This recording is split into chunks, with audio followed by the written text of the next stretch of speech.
ശ്രീരാമചന്ദ്രൻ്റെ 4 മാസം നീണ്ടുനിന്ന വിരജാദീക്ഷയുടെ അവസാന ഭാഗത്തിലേക്കാണ് നാം പ്രവേശിക്കുന്നത്. നോക്കൂ. അധ ജാതോ മഹാനാദ പ്രളയാംബുധ ഭീഷണ രുദ്രബാണാഗ്നി സംദീപ്ത ദൃശ്യന്നി ത്രിപുരവിഭ്രമ തമാകർണ്യതാ സംപ്രഥോ യാവത് പശ്യതി പുഷ്കരം താവദ്ദേവാ മഹാതേജോ രാമസ്യ പുരോദ്വിജഃ തേജസാ തേന സംപ്രതോ നാപരയസ്യ ദിശോ ദശഃ അന്ധകാരിതേ ക്ഷണസൂർണമോഹം യദോ നൃപാത്മജ വിജിന്യ തർക്കായാമാസ ദൈത്യമായം ദ്വിജേശ്വര.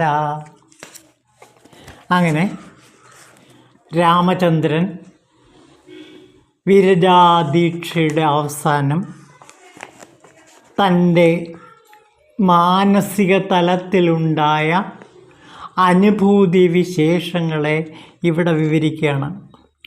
അദ്ദേഹം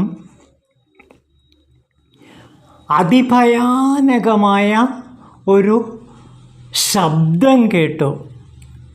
ത്രിപുരന്മാരെ നശിപ്പിച്ച രുദ്രൻ്റെ അത്യുജ്വലമായ അമ്പുകളിൽ നിന്നുണ്ടായ ശബ്ദം പോലെയുള്ള ഒരു വലിയ ശബ്ദം രാമൻ കേട്ടു. അതോടെ രാമൻ സംഭ്രാന്തനായി തീർന്നു. മാത്രമല്ല, സംഹാരകാലത്തുണ്ടാകുന്ന ശബ്ദം പോലെയായിരുന്നു അത്.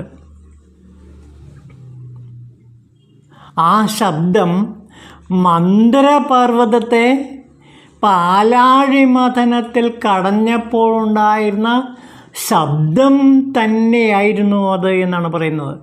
അതായത് മന്ദരപർവ്വതത്തെ കടക്കോലാക്കി വാസുകിയെ ഞാണാക്കി ദേവാസുരന്മാർ പാലാഴിയെ മഥിച്ചു. അങ്ങനെ മഥിച്ചപ്പോഴുണ്ടായ ആ മന്ദരപർവ്വതം കടയുമ്പോഴുണ്ടാകുന്ന അതിഭയാനകമായ ശബ്ദമാണ് രാമൻ ആ നിമിഷം അവിടെ കേട്ടത്. അതോടെ അദ്ദേഹം സംഭ്രാന്ത ചിത്തനായി മാറി. രാമനാകെ സംഭ്രമിച്ചു പോയി എന്നാണ് പറയുന്നത്. ആ ത്രിപുരന്മാരെ നശിപ്പിച്ച രുദ്രൻ്റെ അമ്പുകളിലെ അഗ്നിജ്വാലയും അദ്ദേഹത്തിന് കാണാൻ കഴിഞ്ഞു എന്നാണ് പറയുന്നത്. ആ മഹാവെളിച്ചത്തെക്കുറിച്ച് പിന്നെ വിവരിക്കുന്നുണ്ട്. 10 ദിക്കുകളെയും മറയ്ക്കുന്ന അത്ര വലിയ ഒരു പ്രകാശധാരയാണ് രാമൻ കണ്ടത്. അത്ര തിളക്കമുള്ള ഒരു മഹാവെളിച്ചം അവിടെ പ്രത്യക്ഷപ്പെട്ടു. അപ്പോൾ രാമന് ശിവദർശനമുണ്ടാകുന്നതിന് തൊട്ട് മുമ്പ് ഉണ്ടായ അനുഭവങ്ങളാണ് ഇവിടെ ചിത്രീകരിക്കുന്നത്. അതായത് ശരിക്കും വിശ്വരൂപം അല്ലെങ്കിൽ ശിവദർശനം ലഭിക്കുന്നതിനല്പം മുമ്പ്, അതിന് തൊട്ട് മുമ്പ് ഒരു സാധകന് അല്ലെങ്കിൽ ഒരു തപസ്സിക്ക് ഉണ്ടാകുന്ന അനുഭവങ്ങളാണ് ഇവിടെ കേൾക്കുന്നത്. അവർ അതിഗംഭീരമായൊരു നാദം കേൾക്കും. അതേപോലെ അത്യുജ്വലമായ 10 ദിക്കുകളെയും മറയ്ക്കുന്ന തരത്തിൽ ഒരു മഹാപ്രകാശം കാണും. ഇത് എല്ലാ സാധകന്മാർക്കും ഉണ്ടാകുന്ന ഒരു ദർശനമാണ്. ഈശ്വര ദർശനത്തിന്, ബ്രഹ്മസാക്ഷാത്കാരത്തിന് തൊട്ട് മുമ്പ് ഉണ്ടാകുന്ന മാനസികാവസ്ഥയും അതേപോലുള്ള അനുഭൂതി തരംഗങ്ങളുമാണ് ഇവിടെ കവി ചിത്രീകരിക്കുന്നത്. ഇത് നമുക്ക് ഭഗവത്ഗീതയിലും കാണാം. അർജുനന് വിശ്വരൂപ ദർശനമുണ്ടായപ്പോൾ ഉണ്ടാകുന്ന അനുഭവത്തെ ഭഗവത്ഗീതയിൽ അർജുനൻ വിവരിക്കുന്നുണ്ട്. നോക്കൂ. തേജോരാശിയും സർവതോ ദീപ്തിമന്തം പശ്യാമി ത്വാം ദുർനിരീക്ഷ്യം സമന്താത് ദീപ്താൻ അനലാർക്കദ്യുതി അപ്രമേയം എന്നാണ് അവിടെ അർജുനൻ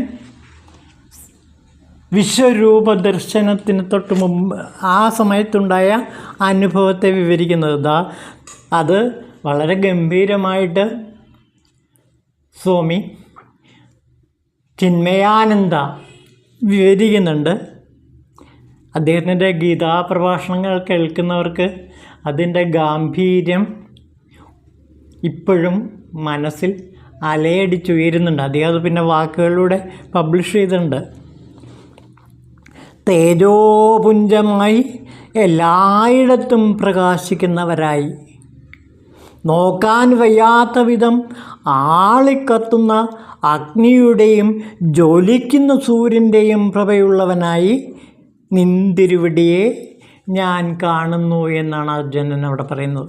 ആ ഭാഗം വിവരിച്ചിട്ട് ചിന്മയാനന്ദ സ്വാമി പറയുകയാണ്, നോക്കൂ, അതിസുന്ദരമായ ഈ വർണ്ണന പരമാത്മ മഹിമയെക്കുറിച്ച് ഏതാണ്ടൊരു ബോധം അനുവാചകരിൽ ഉളവാക്കാൻ പര്യാപ്തമാണ്.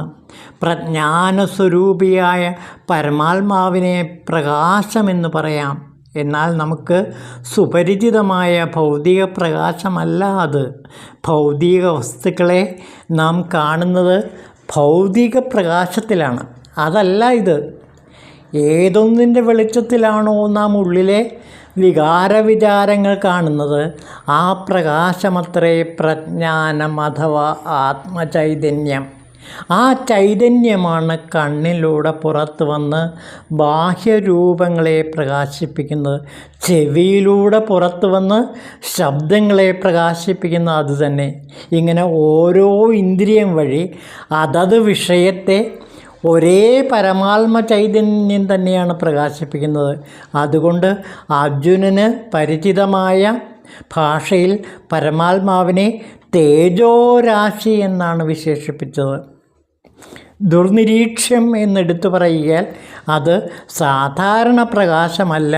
ഇന്ദ്രിയ മനോബുദ്ധികൾക്ക് അത് വിഷയമല്ല എന്ന് ഇവിടെ വ്യക്തമാക്കുന്നു എന്നാണ് സ്വാമി ചിന്മയാനന്ദ തൻ്റെ ഭഗവത്ഗീത വ്യാഖ്യാനത്തിൽ വിവരിക്കുന്നത്. അദ്ദേഹം അത് പ്രഭാഷണ സമയങ്ങളിൽ, ഗീതായജ്ഞങ്ങളിൽ നടത്തുന്ന പ്രഭാഷണങ്ങളിൽ ഈ ഭാഗം വളരെ വിശദമായിട്ട് പറയുന്നുണ്ട്. അതായത് ഈശ്വര ദർശനം കിട്ടുമ്പോൾ, അല്ലെങ്കിൽ ആ കിട്ടുന്നതിന് തൊട്ട് മുമ്പുള്ള അവസ്ഥയിൽ ഒരു മഹാസാധകനുണ്ടാകുന്ന മഹാ അനുഭൂതി വിശേഷങ്ങളാണിത്.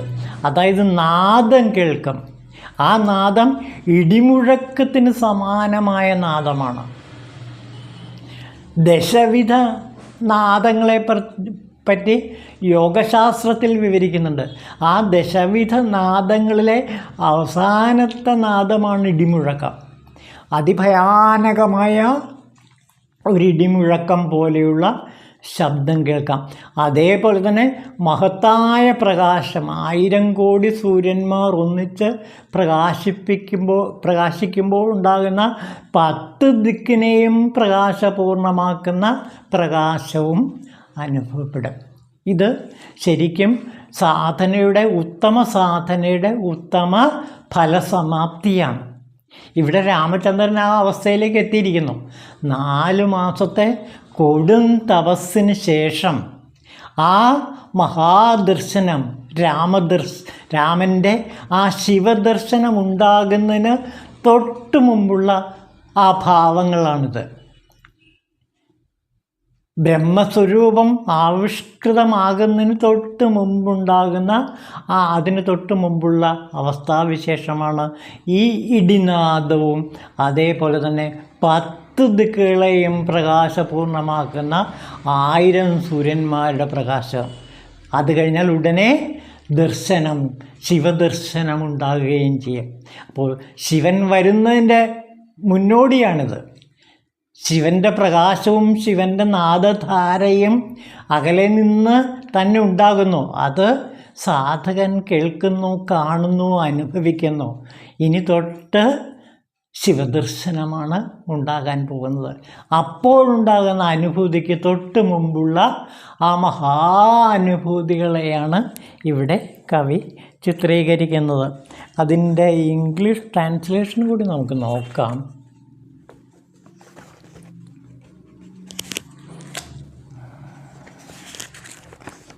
നോക്കൂ.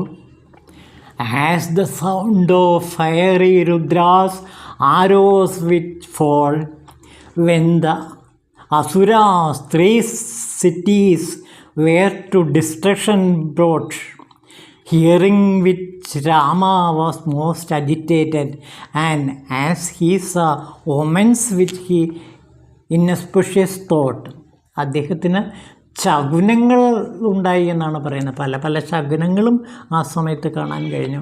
At that instant A most brilliant light manifested before Rama, oh one so wise, by that bewildered and blinded, the 10 directions were concealed from his eyes.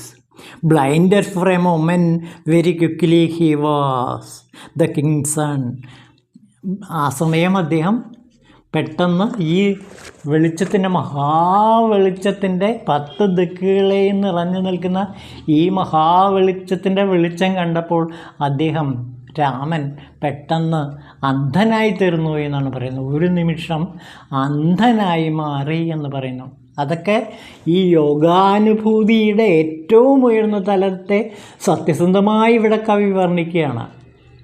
അപ്പോൾ ശിവഗീതയിലെ ഈ ഭാഗം യാഥാർത്ഥ്യങ്ങളിൽ വച്ച് യാഥാർത്ഥ്യമാണ്. ഒരു സാധകനെ സംബന്ധിച്ചിടത്തോളം ഒരു യോഗിയെ, ഒരു ശിവയോഗിയുടെ ധ്യാനവേളയിൽ ശിവൻ പ്രത്യക്ഷപ്പെടുന്നതിന് തൊട്ട് മുമ്പുള്ള ആ മഹാവെളിച്ചവും അതേപോലെ തന്നെ ആ മഹാനാദവും കേൾക്കുമ്പോൾ ഉണ്ടാകുന്ന ആ മനസ്സിൻ്റെ ഒരു വിഭ്രാന്തി കൂടി ഇതിൽ നമുക്ക് കാണാൻ കഴിയും. ഇവിടെ രാമൻ പോലും പെട്ടെന്ന് വിഭ്രാന്തനാകുകയും അന്ധനായിത്തീരുകയും ചെയ്യുന്നു പറയുന്നു.